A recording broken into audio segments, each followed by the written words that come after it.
بسم اللہ الرحمن الرحیم۔ نبی پاک صلی اللہ علیہ وسلم نے فرمایا، 3 چیزوں کو اللہ تعالیٰ نے تمہارے لیے ناپسند کیا ہے: بہت زیادہ باتیں کرنا، مال کو ضائع کرنا، کثرت سے سوال کرنا۔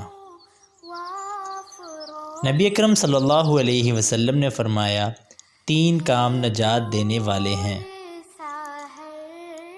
خفیہ اور اعلانیہ اللہ تعالیٰ سے ڈرنا، فقیری اور امیری میں میانہ روی اختیار کرنا، غضب اور رضا ہر حال میں عدل و انصاف کرنا۔ عمر بن خطاب رضی اللہ تعالیٰ عنہ فرماتے ہیں، اسلام کو 3 چیزیں گراتی ہیں: عالم کا بھٹک جانا، منافق کا قرآن کے ساتھ جھگڑا کرنا، گمراہ کرنے والا حکمران اور امام۔ غصے کی ابتدا جنون اور انتہا ندامت پر ہوتی ہے۔ جب آدمی کا مال کم ہوتا ہے تو دوست بھی کم ہو جاتے ہیں۔ جو کسی پر ہنسے گا اس پر بھی ہنسا جائے گا۔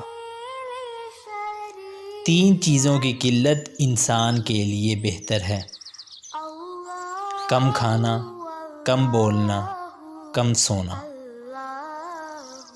ابو حاتم رحمہ اللہ فرماتے ہیں کہ بے وقوف آدمی کی 3 نشانیاں ہیں: جلد بازی کرنا، حسد کرنا، فخر کرنا۔